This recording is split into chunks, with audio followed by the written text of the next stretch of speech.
सुप्रभात मेरे प्रिय विद्यार्थियों, आप सभी का हार्दिक स्वागत है कक्षा छठी के ई लर्निंग हिंदी के वसंत की कक्षा में। तो विद्यार्थियों, जैसे कि आप लोग श्यामपट पर देख पा रहे हैं, मैंने लिखा है वन के मार्ग में। तो आज हम लोग ये वन के मार्ग में जो पाठ है इसके कुछ क्वेश्चंस आप लोगों के साथ शेयर करेंगे। ठीक है, तो आप लोग सभी कॉपी पेन लेकर रेडी हो जाइए और मेरे साथ इसको नोट कीजिए। तो विद्यार्थियों, शायद मैं उस वक्त माइक्रोफोन लगाना भूल गई थी, इसलिए मैं आप लोगों को बोल रही थी शायद कि वन के मार्ग में पाठ को हमने पढ़ करके समाप्त कर लिया था। आज हम इसके प्रश्नोत्तर करेंगे। तो मैंने ऑलरेडी श्यामपट पर प्रश्नोत्तर लिख के रखे हैं, आप लोगों को मैं पढ़ करके इनको सुना देती हूँ। ठीक है, चलिए देख लीजिए क्या प्रश्नोत्तर है। वन के मार्ग में पाठ के कवि कौन है? वन के मार्ग में पाठ के कवि कौन है? तुलसीदास। ठीक है, तुलसीदास। नेक्स्ट है आपका, रघुबीर की बधू कौन थी? रघुबीर की बधू कौन थी? सीता थी। ठीक है, रघुबीर यानी राम जी। राम की आंखों में आंसू क्यों आ गए? सीता की व्याकुलता। ये शायद आपको सही से नजर नहीं आ रहा है, ये है व्याकुलता में आ की मात्रा है इधर। ठीक है, तो सीता की व्याकुलता देखकर, उनके व्याकुल हो जाने को देखकर, उनके कष्ट को देखकर।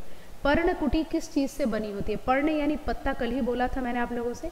तो पर्णकुटी पत्तों से बनी होती है। ठीक है, इसके बाद और एक क्वेश्चन दे देते हैं आप लोगों को, ये भी आप लोग कर लीजिए, बेटर रहेगा। चलिए इनको मिटा देते हैं। इसको आप लोग स्क्रीनशॉट ले लीजिए एक बार। चलिए,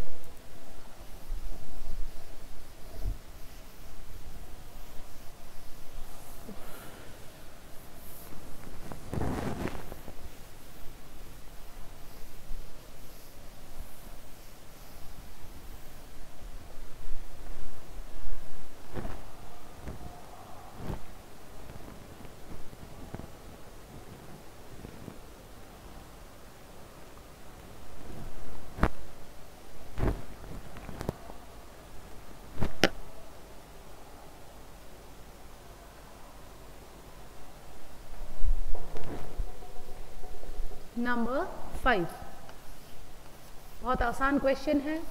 राम और सीता के साथ कौन वन गया?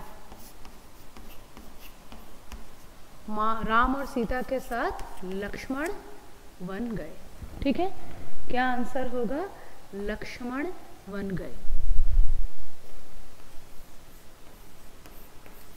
बस केवल लक्ष्मण ही लिख देते हैं, आप लोग समझ जाएंगे। एक और क्वेश्चन लिखते हैं। यह यानी कि वन के मार्ग में पंक्तियां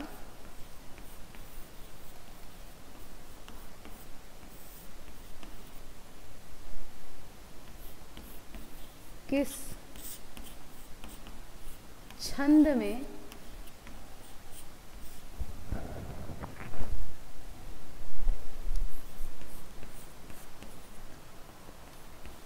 लिखी गई है? मैंने कल ही आप लोगों को बताया था और आपके चैप्टर के ऊपर भी लिखा हुआ है। यह पंक्तियां सवैया छंद में लिखी गई है। ठीक है, और देखते हैं कोई क्वेश्चन निकलता है कि नहीं।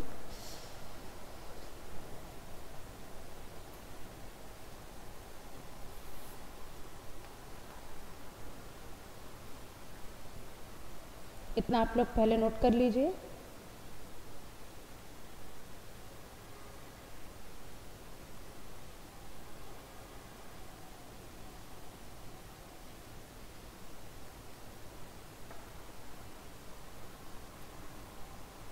एक और क्वेश्चन हो सकता है यहाँ से, जैसे बोला गया है ना, जल को गए लखनऊ, है ना, तो पानी लाने कौन गया था? नंबर 7।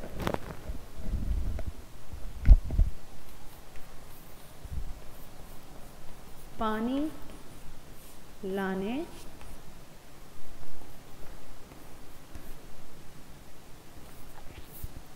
कौन गया था?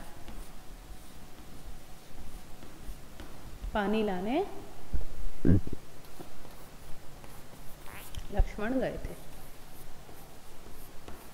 बस, तो आप लोग देख लीजिए, स्क्रीनशॉट लेना है तो ले लीजिए। तो इसी के साथ यह पाठ फिलहाल के लिए हमारा समाप्त होता है। आगे यदि फिर कभी लगे जब सिलेबस कंप्लीशन के बाद कि दूसरे टाइप के क्वेश्चंस की ज़रूरत है तो मैं और क्वेश्चंस दूसरे टाइप्स के आप लोगों को दे दूंगी। फिलहाल के लिए ये क्वेश्चन आंसर और व्याख्या के साथ ये पाठ और ये कक्षा आज यही समाप्त होगी और फिर मुलाकात होगी आप लोगों से अगले कक्षा में। तब तक के लिए धन्यवाद।